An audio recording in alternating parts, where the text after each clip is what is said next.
or YOU or BaptistJax.com. The United States was founded in response to grievances, but 250 years later, we may be taking those sentiments too far. There's currency these days to being able to style yourself as a victim, and people want to do that whether they have legitimate claim to it or whether they don't. Life in the age of grievance. That's next time on Think. Tonight at 10 on WJCT News 89.9.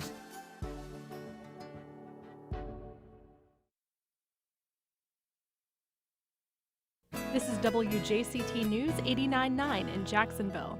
Ahead in the next 5 minutes, live local news for the First Coast from the WJCT News team.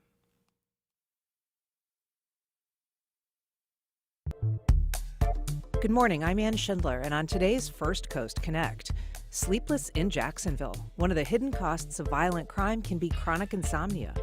We explore how this physiological toll impacts communities, as well as coping mechanisms that can help. Then, how the city of Jacksonville hopes new financial incentives will lure TV and movie productions back to town. And the Jacksonville Symphony prepares to celebrate its diamond anniversary. We get a preview of what to expect in the 75th season. You can join our conversation on air by calling 904-549-2937. You can also email firstcoastconnect@wjct.org or reach out on social media. It's all ahead this hour. In Washington, I'm Corva Coleman. Secretary of State Antony Blinken is concluding his trip to Israel today by commending a newly passed resolution by the UN Security Council. It calls for a ceasefire in Gaza and the release of hostages. Hamas has issued a statement saying it welcomes what's included in the resolution. Israel has not commented on the resolution, but officials say it is from a plan laid out by President Biden last month based on an Israeli proposal. Jury deliberations in Hunter Biden's federal gun trial are scheduled to resume this morning in Delaware. As NPR's Ryan Lucas reports, the president's son is facing up to 25 years in prison if convicted on all 3 counts. The jury spent much of Monday listening to closing arguments from both sides.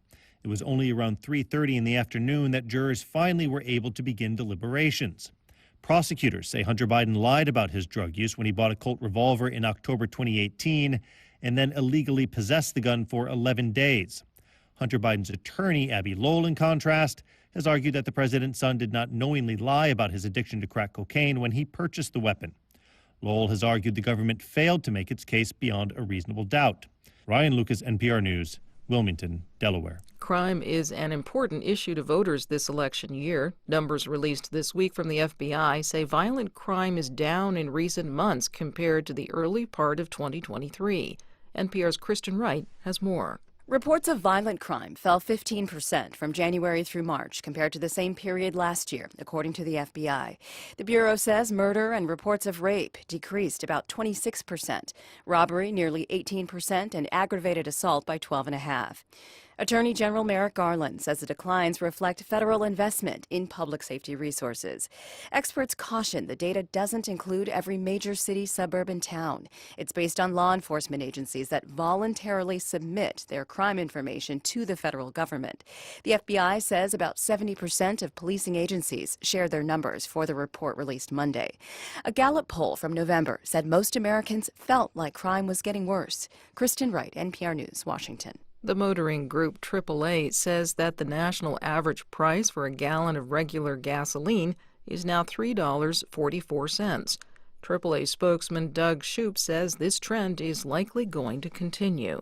More and more states will start to see that gas pump average move below the $3 per gallon mark, most likely in the coming weeks. AAA says prices are lower at the pump because there's been less demand for gasoline recently, and crude oil prices have been falling. Chinese officials say 4 American educators from an Iowa college were stabbed today in northeast China. They've been hospitalized. Their conditions have not been released. Chinese police say they have a suspect. This is NPR. The time is now 4 minutes after 9. This is WJCT News 89.9 in Jacksonville. I'm Michelle Corum. The next Jacksonville City Council workshop on the proposed $1.4 billion Everbank Stadium renovation agreement is set for Thursday.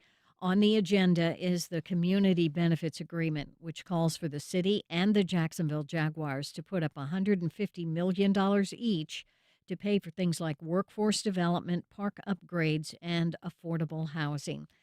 That workshop starts at 10 Thursday morning at City Hall downtown.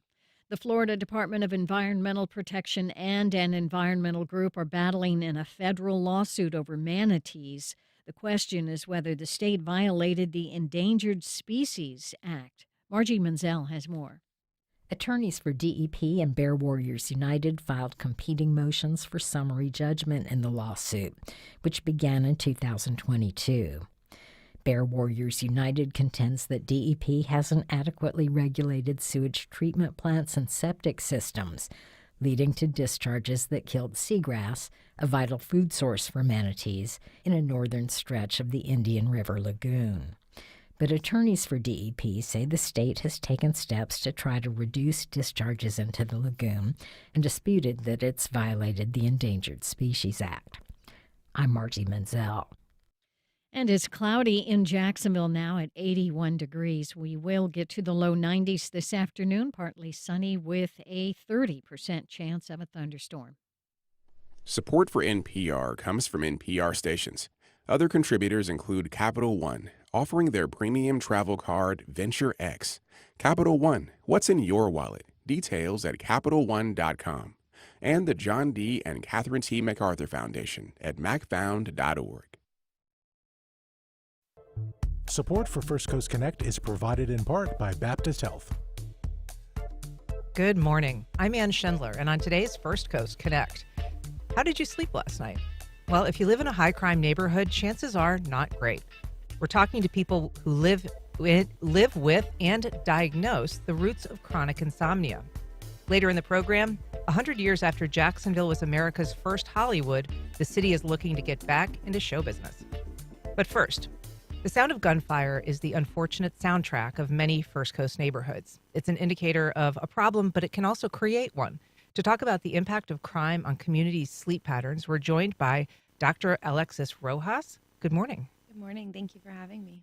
Dana Miller, owner of the Man Cave Barbershop on A. Philip Randolph Boulevard. Hey, Dana. Hey, how are you? Thank you for having me. Probably have you scooch a little closer to the mic Yes. there. And Jasmine Monroe, reporter and anchor with First Coast News. Welcome back, Jasmine. Hey, good morning, Ann.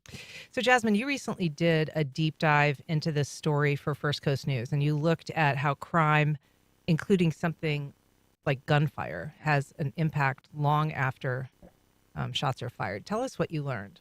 So basically, it was something that was so interesting. When I first moved here to Jacksonville, a lot of people just talked about how Duval County is such a big area and how, sleeping can be hindered by gun violence, the sound of police sirens, the sound of firefighters arguing, shootings, just so much. Even if you turn on the news today, our top story was a shooting in the area.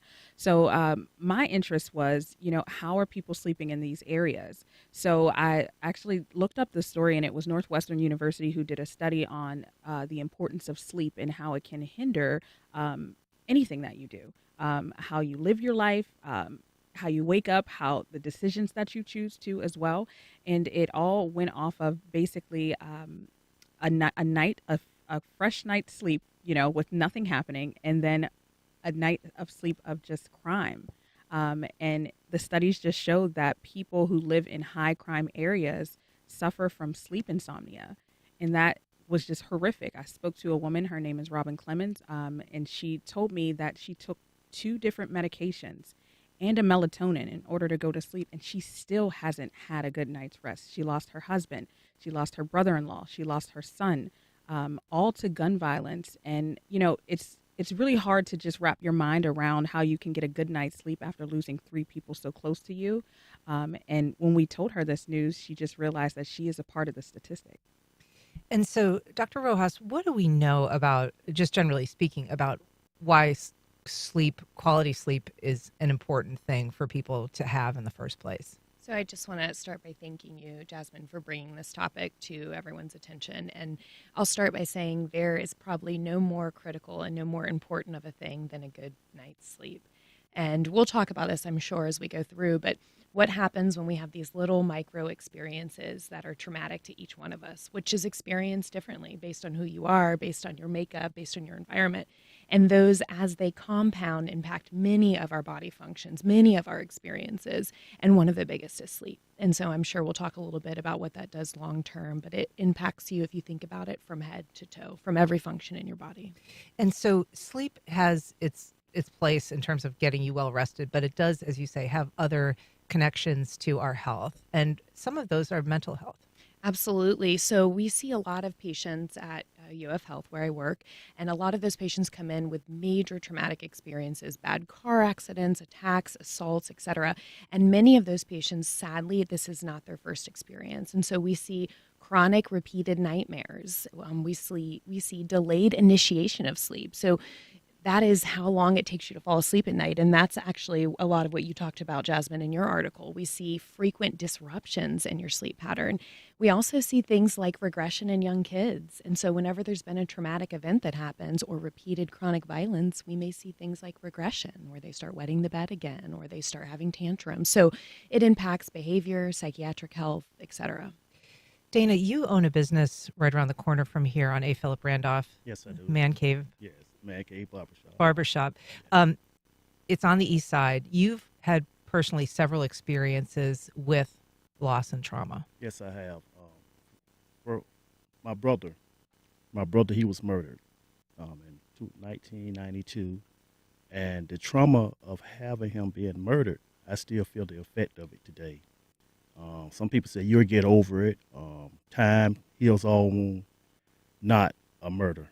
Not knowing someone's life was taken, and you will suffer insomnia, sleep pattern dysfunction because of a murder or a crime that was committed in the community. And as the doctor and my sister was speaking of, it's that it affects your livelihood, and it affects the way you treat people, your attitude, the way you look at life, the lack of hope. And it's just a pattern that affecting a lot of families and friends in the community, especially the community that I service. And you mentioned your brother, but there have been more recently than even that 1992 murder. Yes. It's sad to say, just lost a young client of mine a few months ago. Let's say in the past 10 to 13 years since I've been back out east, I've seen or witnessed a nephew murdered. Some of my clients, I'm talking about young boys in their teens, and some in their older. And a young guy, he was a good friend of mine. He was murdered about December 1st last year. Just came from a high school basketball game, standing out on the block with his friends, and he was by himself, and the car just drove up and shot him and killed him right there in the neighborhood. And just think, every day, these kids are hearing these sirens. They're hearing about death on the streets. They're seeing the blood in the streets. And it's really a trauma, and it's hard to sleep at night because you don't know, will a bullet fly through your window, or you walk out the house and catch a bullet. It's very sad. It's very sad. Your line of work, I mean, you're a barber, obviously, but you, in addition to that, do work that exposes you to a different kind of trauma on a regular basis. Tell us about the work that you do in preparing people who've been killed. Well, I've done a documentary on my life with my brother being murdered, and I was shot myself 10 times in the past. And I'm able to relate with the victims or victims' family member, or the young brothers, the young guys that come in my barbershop to get their hair cut, or older guys. And I know what they're going through.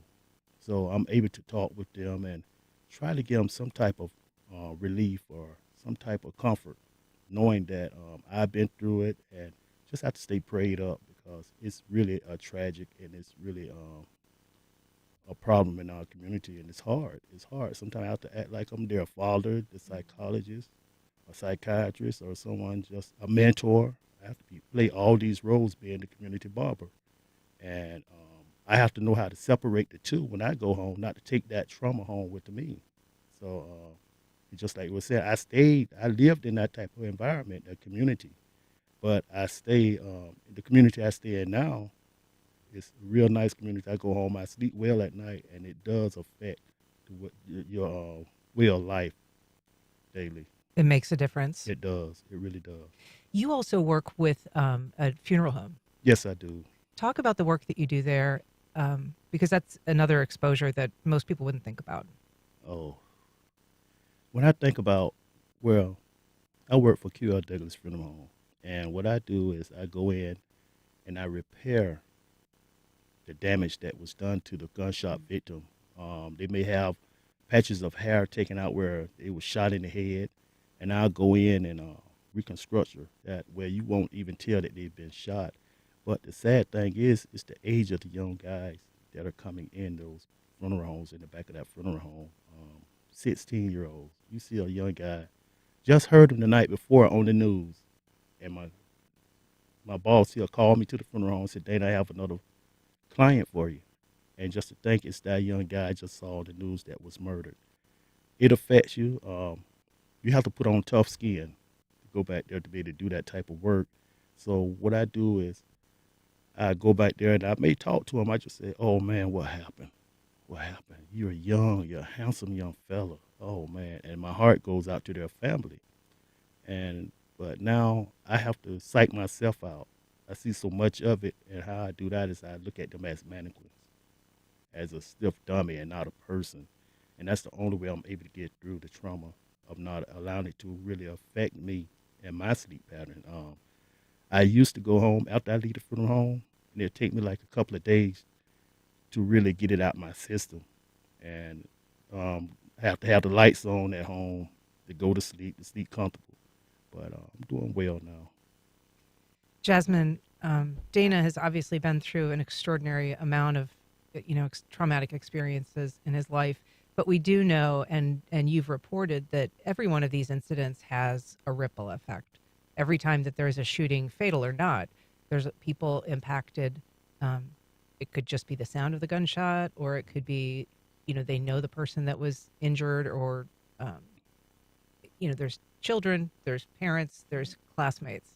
I think the thing, I like you have me emotional because just even hearing the passion in your voice, to know that you do care about these young men. And I just even to think to just go back for just a second, how therapeutic being at a barbershop is and being at a hair salon is. It's so much therapy that happens there because a lot of those guys do come into those places and they don't have a father, they don't have an uncle, or they lost their uncle, or they lost their father or their brother.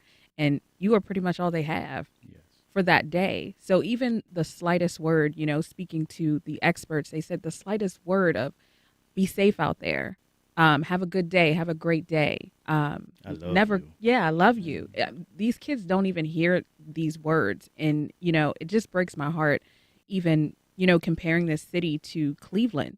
It's such a tough city. And these kids are really going through something that I don't think anyone has ever experienced even 10 years ago, 20 years ago, because we're dealing with social media. So this stuff it used to just be in a classroom and you can go home and you can talk to your mom or dad and, you don't have to worry about it. You play basketball and you move on about your day. But, this stuff follows you. This stuff sticks with you. And I don't know about you, being on social media sometimes is draining. It takes a toll out of you. So even speaking with the experts, they say things like, changing your outcome, the colors, and even looking inside of First Coast Connect, the colors in here just brighten up your day because sometimes these kids don't have a meal to eat. And it goes back to education too. These teachers are expecting these kids to pass a test when they just lost their brother the day before. I was out covering a story. A father lifted up yellow tape so a daughter can get on the bus to go to school. I mean, what is the connection to that? How do you really tell a child that they could be the president of the United States when this is what they have to go to in order to get to school? If you're just joining us, we're talking about the health impacts of people living in high crime communities and disordered sleep. You can join the conversation on air by calling 904-549-2937. You can also email firstcoastconnect@wjct.org or reach out on social media. We have a call from Charles. Good morning, Charles. Go ahead. Good morning, folks. I moved into my house back in 1973, so it's been 50 years, and I've watched my sleepy little Westside Bird Sanctuary community devolve into constant gunshots every night. And the worst of it was about 4 years ago, I witnessed a murder out in front of my house. I saw a man get gunned down, and I did my civic duty and called the police, and then wound up being the witness at the man's murder trial, and so I was pretty stressed out by that. So long story short, I got diagnosed with PTSD and anxiety on top of everything else from the VA, so I never get more than a few hours of sleep at night because it's either gunshots or firecrackers, and I am in such a state of hypervigilance all the time that, I'm ready to jump out of my skin when I hear this, a gunshot or a fireworks go off. So, yes, there is an effect, Thank you, Charles. Dr. Rojas. Yeah, thank you so much for sharing that. And thank you, Dana, for sharing your experience too. And that is a beautiful example of what happens to the nervous system when we have repeated exposure to trauma. Sometimes it's one adverse event. Sometimes, for most of us, it's multiple, chronic, repeated. So it's the hypervigilance you reported. It's the feeling that's kind of like you're going to jump out of your skin. It's the upset stomach, the GI distress. It's the intrusive thoughts. And Dana shared with us he had to go home and turn the lights on because I'm assuming there were these constant repeated thoughts of what could this child's life have been like? What would have his future looked like? Could this be me? Could this be my child? And those type of thoughts are really kind of the landmark of when we talk about PTSD and repeated chronic trauma. So Charles gave us a wonderful example of the hypervigilance, but there are many, many more symptoms that can come with that. What do we know about the accumulation of experiences? That is such a good question. We conceptualize it differently. So kind of all of us can agree that repeated trauma is going to have repeated lasting effects. But I would say one of the primary things that we do know is that those effects can last for a very long time. And we do know that psychotherapy is one of the most effective strategies to manage that. Unfortunately, there is not a magic pill for trauma treatment. So finding a good quality psychotherapist, a good quality therapist who has real life experience working with patients with repeated trauma is probably going to be your best treatment route. We've got a call from Biko in Jacksonville. Good morning, Biko. Go ahead. Hey, good morning, and thank you for allowing me to come in and just share my experience. I'm sure you know a little, background about my experiences as a victim of gun violence. So I was shot over there on the east side when I was 17. Then that following year I got shot again, and so that effect of me sleeping, is something that I struggled with for a really long time, and it affected my view of how I see my neighborhood. It affected how I connected with my family. And for a long time, I wasn't comfortable walking in the street without me constantly always looking behind my back and making sure that nobody, come in and attack me. But, I didn't get some help until after I started working for Care of Violence, for the Care of Violence out there on the east side. So I had a participant who was a victim of gun violence as well, too. So I was able to relate to them and share my experience of how I healed through the trauma of being a gun violence victim. And for a long time, I struggled with that. And once I started the process of healing, and one of the critical things that really helped me get through was just having a therapist. I started taking therapy while I was in the program, and it helped me tremendously, what I'm telling you right now, and how much I have healed over that. Now my sleep are getting a lot better. During my experience working with Care of Violence, I had one of my participants while I was leaving work. I ended up stopping at, right there off 8th Street, trying to see what was going on. I ended up to be one of my participants that was shot and killed, and that kind of triggered back my experience, and I kind of had to try to find a way to deal with it with the experience that I didn't have with the therapy. And even till right now, I still kind of, still carrying that trauma, having to see him die. It was just heartbreaking for me. And for a few months while I was, still working for Care of Violence, I couldn't focus on my work, and it really took me under until I had to kind of, use some of that skill that my therapist taught me to kind of recover back again. Yeah, it's a constant road and a constant effort. Biko, thank you. Thanks for the work you do in the community as well. Yeah, go ahead, Dana. I'd like to speak on what Pico was saying because I was shot, and being a gunshot victim. Right now, if I hear a popping sound, I'm always jumping. I'm always jittery. It scares me. A car backfiring. It reminds me of the time I got shot. So, and I never had therapy. It's just something I've been dealing with for the past 30 years. And just seeing the trauma of what's going on in these communities. And the thing about it is all over Jacksonville now. It's not just one particular community anymore because two young teenagers was killed the other night, 16-year-olds. And it was in a nice neighborhood. And it just, Point, yes, it was, yeah. And it's just happening everywhere. And I believe every family in Jacksonville and around the country have someone they know that has been a victim of gun violence. So we're all in this together. It's we have a message from Brooks on Facebook. He wanted to thank you, Dana. He says, thanks for sharing your deeply personal story. We do know some data in terms of what is captured by the system known as ShotSpotter in this city. So that is a policing device that's used to pick up gunshots and allows police to respond to a gunshot if it isn't phoned in 911. We know that those are down this year, but they're looking at about 1,300 to 1,700 alerts every year. And those are only in high crime neighborhoods. So those are not all over the city. So that really is, as you're saying, Dana, an opportunity, not a great one, but an opportunity to very often be hearing those triggers. Yes. Yeah. I was going to ask you, Dana, what was the reason why you chose not to go to therapy? Because I feel like oftentimes there is this viewpoint, especially with Black men, that going to therapy makes you weak, or it's just a stigma. Well, it was never offered to me. Yeah. I have no problem with going to therapy, but it's not offered to my community like that. No one's coming in saying we have this workshop or we have this team of doctors that you can come and talk to. And then a lot of guys in my community, they don't trust.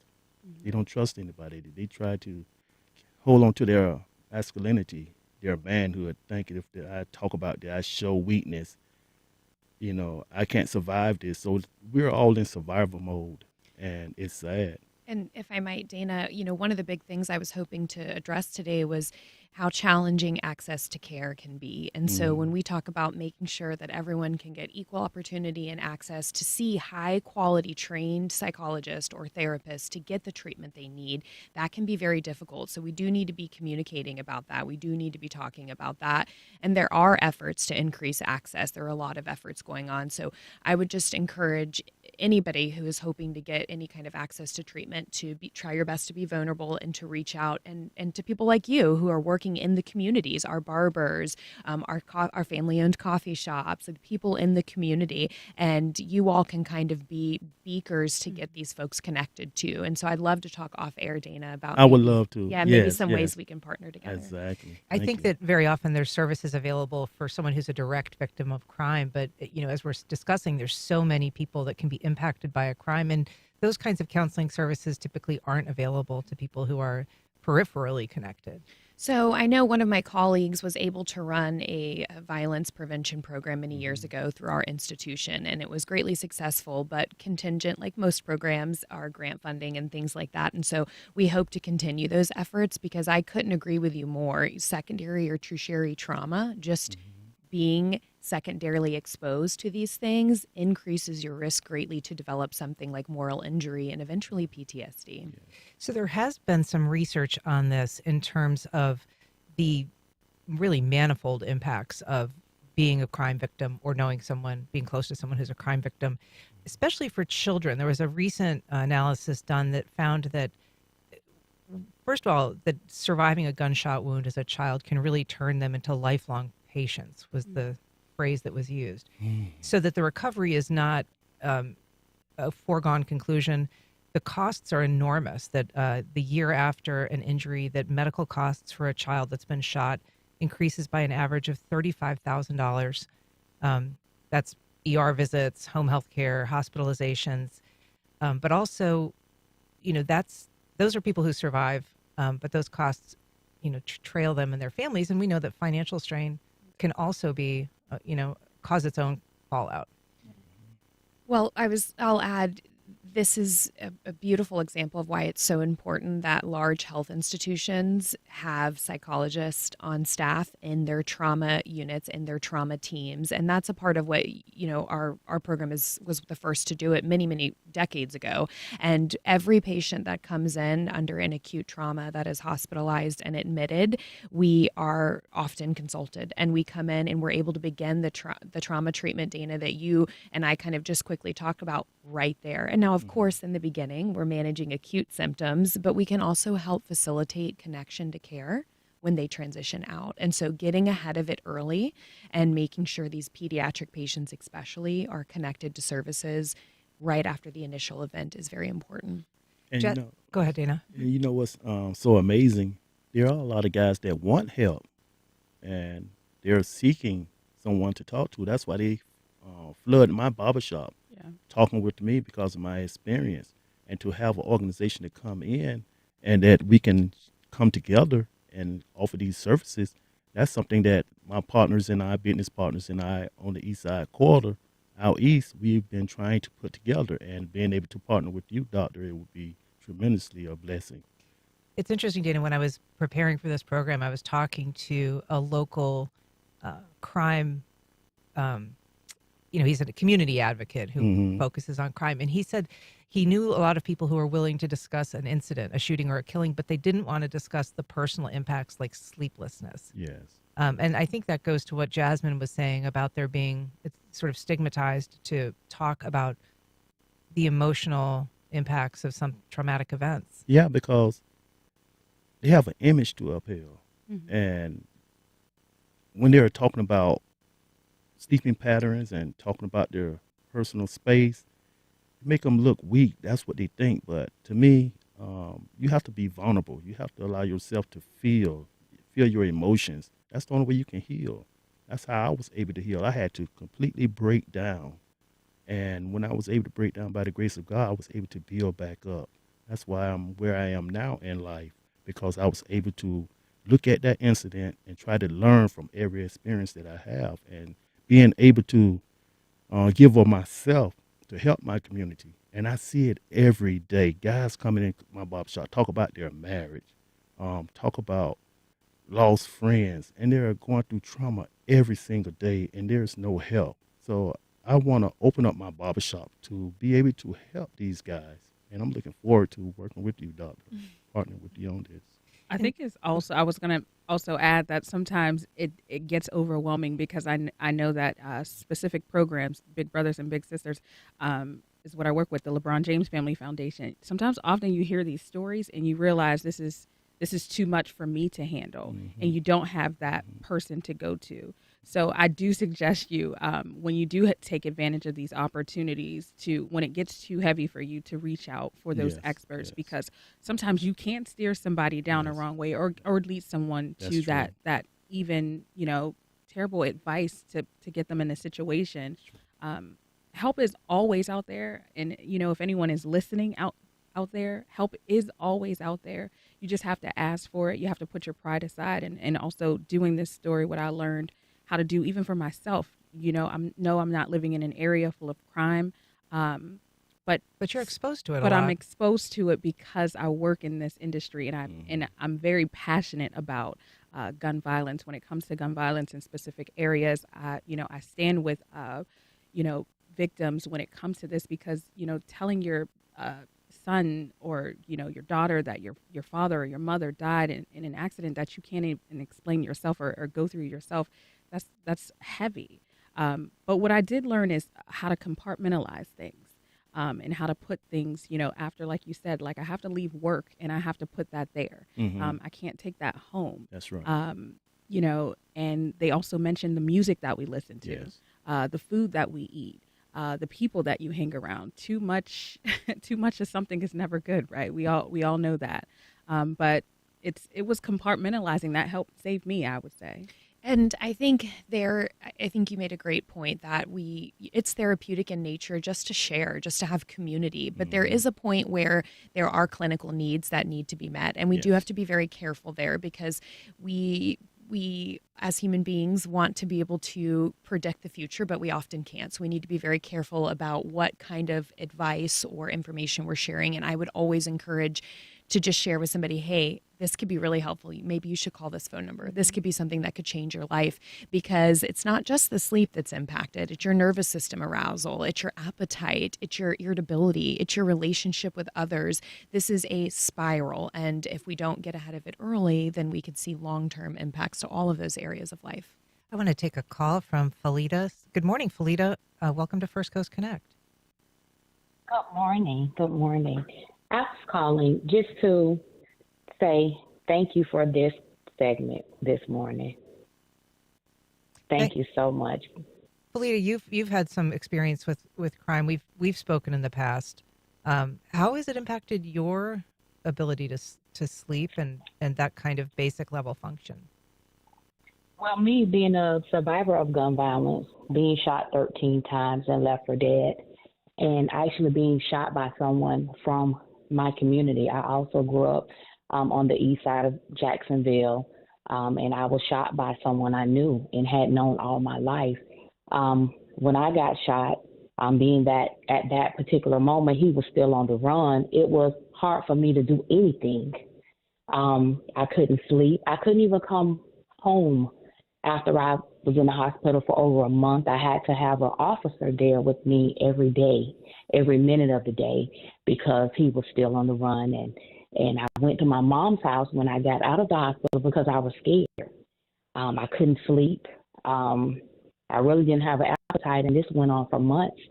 And so it is very traumatizing. And then just to not have counseling. This happened to me exactly 20 years ago, and I just got counseling like in the last two years.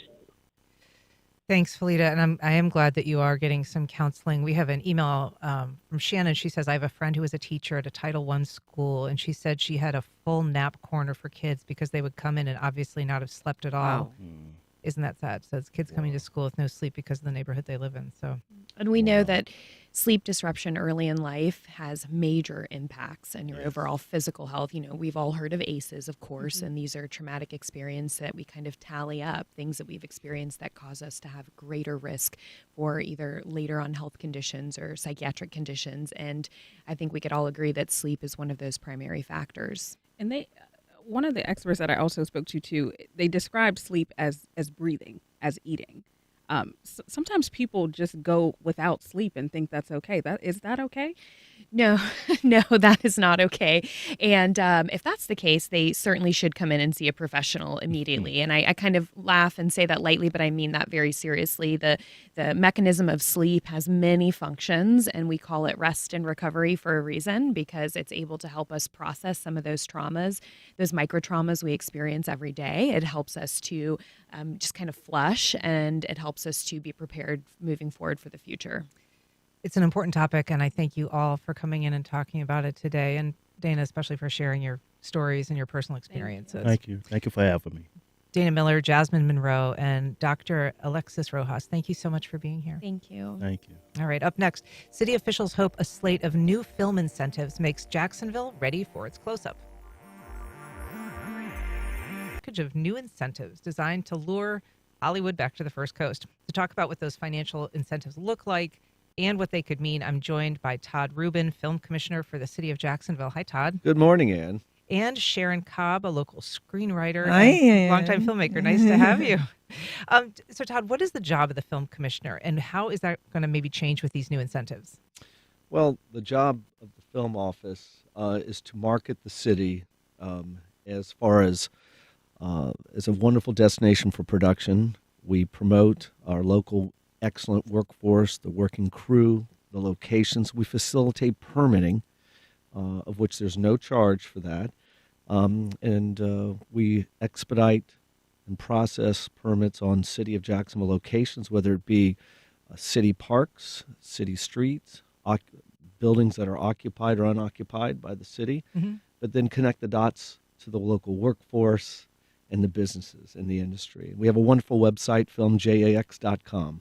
I saw that, and there's some buildings on there that I was surprised. Like there's the state attorney's office building. I wonder, is everybody in those buildings like okay with the idea of being the site of a potential film? So, for instance, there was a production that filmed in the courthouse, the former courthouse building, and that was on Saturday and Sundays. So the film office definitely would get involved with coordinating the logistics and speaking with the decision makers who manage those different buildings and work on days or nights when they're not being utilized. The city council chambers was used for filming of the HBO movie Recount. Huh. Sharon, you're a professional screenwriter. You've sold a dozen projects to Hollywood. When you're pitching, does the location ever enter into it? Do you have sort of a fixed idea of where you want it to be staged, or is that more of an after Sometimes thought? we can. It depends on the production and depends on the pitching, because there are certain productions that will be very open to locations, and we say we are thinking of Florida or Jacksonville, and then of course the whole production idea of budget comes up, and that has to do with incentives. And I think Todd's got some really. I'm so happy to see some incentives for our city now coming up, Because that makes a big difference. An incredible difference. It makes all the difference, yes. And so these incentives are basically if you employ local people, if you buy local, you'll be able to get a significant rebate. Yes, and it puts us back in competition, not only with other Florida cities that do have such programs, but in other cities in other areas. I mean, we're back in competition, and it's attracting your larger budgeted productions, whether it be feature films, television, which is one program, and another program's for larger budget commercial productions. And lastly, we're offering a fostering filmmaker grant program. You say back in competition. When did we fall out of competition? Well, I think incentives, no question about it. When did that end? Well, the incentives, there's incentives as far as, the state of Florida had a program. And that ended in the 90s, right? Well, actually, Don Davis, back when he was a legislator, probably in 2010 to last about 2016. So basically 2016, the state program sunsetted, and that's when you started seeing projects being lured up into Georgia because of their incentive program. So there is also a history, though, Sharon, of the city, back in the early 1900s was the Hollywood of the South. I mean, it was competing with Los Angeles as a warm weather destination for film, and it really was very successful for a time. Yes, it was. It was. And that started, I think Todd knows all the details on the dates, but that started in the early 1900s. And Norman Studios, and if you haven't visited Norman Studios, it's actually restored, and it has a museum, which is really awesome, over on Arlington Road in Arlington. And that is a fantastic example of what was actually going on at that time in Jacksonville. It's a shame that the whole production, studios and everybody fled Jacksonville to go to that little place called Hollywood. The Norman Studios is really the last relic of the heyday of filmmaking. That was a black film production company. Richard Norman, a white man, actually hired black actors, and they played amazingly heroic roles. And he successfully. Back then, there were theaters that were segregated, but he did a wonderful, wonderful job in producing these. And we're so thankful that the city of Jacksonville's park system has the Norman Studios under its fold, as well as the Norman Studios Board of Directors. It has its own 501c3, and they oversee the day-to-day operations as well. So just briefly, if people want to get information about this new incentive program. I encourage everybody to look at filmjax.com, go to the website, and click the incentive tab, and the programs are all there, plus so much more. Todd Rubin, Sharon Cobb, I wish we had more time to talk. Thank you so much for being here. We really appreciate it. Up next, some music appreciation with musical milestones and Mahler. 75th season for the Jacksonville Symphony. It's also the 10-year anniversary for music director and conductor Courtney Lewis. And I am here with Courtney Lewis. Congratulations. This is a big season coming up for you. Thank you, and we're really excited about it. Yeah. So much stuff going on. So a lot of anniversaries, but let's start with the 75th. What do we know about what the symphony looked like back in the day? Well, originally it was a group of local amateurs put together. They played in hotels. And gradually over the years, things became more professionalized as more musicians were hired, as it became a full-time job, as they hired music directors from other cities. And during my time at the Symphony, we've grown enormously. You know, we used to be 52 musicians full-time, now we're 60. Our budget has grown by over $4 million in the last 10 years. And I think our relevance to the community has also increased a lot. You know, we open on September 21st with a special performance of Mahler's Second Symphony, The Resurrection. That features really starry soloists, Eileen Perez, the soprano, and Isabel Leonard, the mezzo. The joint choruses of the Jacksonville Symphony, Jacksonville University, and the University of North Florida, plus the Jacksonville Symphony Chorus. So a massive group of singers. And then the whole season, we've just upped the ante in every way in the programming. So the opening couple of weeks contain Mahler 2 on special, Richard Strauss's Heldenleben, Edward Elgar's Enigma Variations, all on classical concerts. We have 3 commissions next season from Conrad Tao, Carlos Simon. We have an artist in residence. We have great guest conductors, Bob Spano and Isaac Stern. The list goes on and on. And so we're going to listen to some Mahler in a bit when we get back. I'm going to have you kind of walk us through some of what we're listening for and what people can expect to hear when they attend. But just briefly, if people are looking for something, you know, on the schedule that the symphony has coming up, is that just something that they find on the website, or is there a newsletter? Do you guys do any kind of distribution? We like do. that? If you go to jacksymphony.org, you can sign up for our newsletter, which tells you everything that's going on.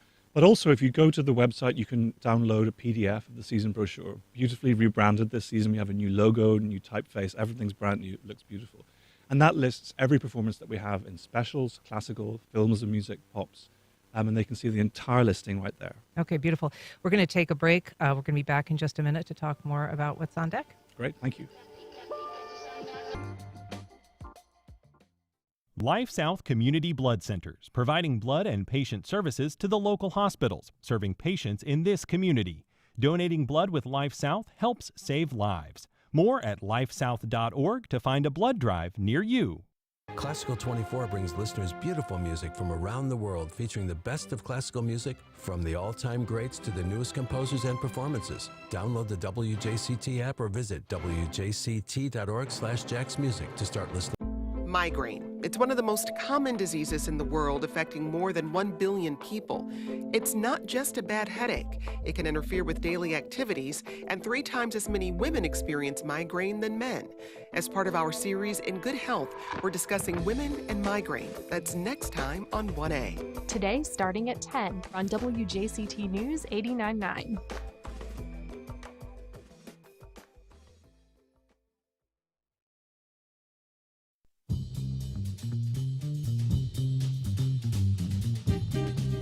Welcome back. Well, I am joined, as I was, by music director and conductor of the Jacksonville Symphony Orchestra, Courtney Lewis. We are talking about the upcoming 75th anniversary season of the symphony, his own 10-year anniversary. Well, we've said it's actually a little longer than that. It's 10 officially. You had a 11. red shirt year, so we're okay. So how do you choose the season lineup? Is that something that's entirely up to you as music director? The classical concerts are very much for me to think about. I work with the team, with our artistic administrator and VP, Tony Nickel. There are lots of things to consider. We want to have a range of repertoire. We want to have particular guest artists. We know some people are available. We know some people aren't. There are budget considerations. Every program I put together is run through a logarithm by a PR company to see how well it might sell. So yes, the original ideas are often mine, but they go through lots of different groups of people. Tony and Tori are head of marketing work on Pops programs and movies. So it's a big group effort to put the whole thing together. And it happens years in advance. Next year is completely done. The year after, it's nearly finished. The year after that, we're already thinking about. Wow. Because classical artists book years ahead. And there are so many pieces to come together to make a concert happen. Oh, that's extraordinary. I had no idea that it required that level of advanced planning. for the pops and the kind of more pop culture-y elements that the symphony offers, how important are those to kind of fostering a relationship with the community? And I mean, I would guess that your love and your priority is sort of the classical side, but you make room for all of these other productions. Well, we do equal numbers of pops and classical shows. Some people prefer the pops. It doesn't really tend to cross over the audience between the two. You know, you don't get somebody coming in for a pop show and then they trickle over to classical. It tends to be quite discreet. But it's wonderful when you go to one of the movies and the hall is always sold out. And, you know, for example, I went to Harry Potter a couple of years ago and we have 2 Harry Potters, Deathly Hallows Parts 1 and 2 in concert this coming season. You know, people show up wearing the houses of Harry Potter, or the clothes, and kids with their families. There's a real electric atmosphere of excitement. And then, of course, hearing the orchestra play the score, you kind of forget the orchestra's there when you're watching it, and then all of a sudden you hear this music, and there's no speaker. It's right there in front of you live. It's very exciting. So for people who haven't been there, you're watching the film with the dialogue, and then an orchestral piece or a music piece comes up, and so the orchestra is playing along with the film. Exactly, yep. In perfect time. Yes. And it's hard to do. The conductor has a really tough job. I used to do it when I was an assistant conductor, and I'm glad that I've been able to pass it off to my assistants here. You have all sorts of streaming banners in front of you on a screen when you're conducting that you have to line up. It takes a little bit of practice. Wow, that's extraordinary. So you said that there's going to be 2 Harry Potters. What other film offerings are on deck this year? So we've got the 2 Harry Potters, as I mentioned. We also have some Star Wars, A New Hope in concert. And I think that's it, just those 3. Okay. So one of the performances, I think maybe one of the early ones, is Mahler's Symphony No. 2. You said that's the Resurrection Symphony. Correct, yeah. So I would want to listen to a little bit of that. Can you set it up for us? Let us know what we should be listening for. So the story of Mahler 2 is that a great person, a hero, is having a kind of struggle in life. And it's a very Beethovenian idea of darkness to light, that the first movement is stormy, the second movement is a kind of dream of the past. It contains 2 songs with the mezzo and soprano singing. And then in the end, it's a piece about death being something that can be overcome, and the soul is resurrected at the end in a very secular, non-religious way. Rise again, my soul, you will rise again. And it's one of the most thrilling, optimistic ends to any symphony. Oh, let's hear a little bit of it.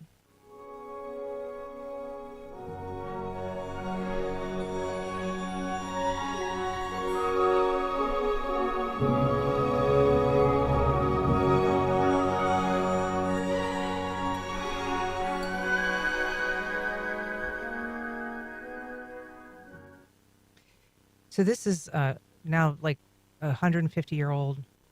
1899. 1899. Okay, yeah. But it was very popular at the time. Very successful. It was one of Mahler's most successful symphonies in his own lifetime. He played it a lot himself. He was a great conductor. He was the greatest conductor of the day, the head of the Vienna State Opera, and he was also a great missionary for his own music and conducted a lot all around the world. And of course, also he was music director of the New York Philharmonic at the end of his life. And he performed it with them as well a lot. And so are you aiming to be a faithful interpreter? Are you trying to bring a new, kind of light or sound to it when you're conducting? Well, I mean, as a conductor, yeah, you do interpret a piece, but I'm always trying to get as close to what I think the composer's intentions were. So you have the score, and a Mahler's score is often like a roadmap. There's so much information written in, so much extra information. But you also read about him. You try to understand his life, where he was coming from. And be as faithful to the score as you want. A conductor shouldn't really be trying to stamp his or her own personality on a piece.